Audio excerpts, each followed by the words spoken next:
Hello everyone, today I will show you how to make a background image transparent or change background image opacity.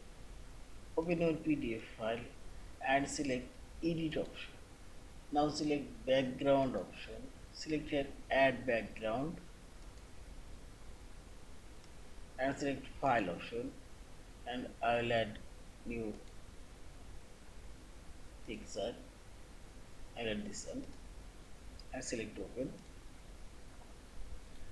And this is absolute that's the actual size.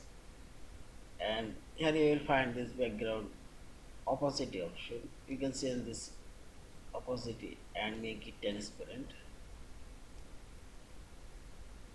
and 40 and see this. Now you can rotate also this image if you need. I'll rotate and you can apply custom page or all pages. I'll apply all pages and simply select apply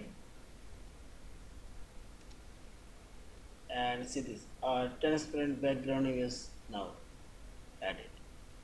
Finally select this file option, save or save as LPDF file. Thank you for watching. Please subscribe, like, share and comment.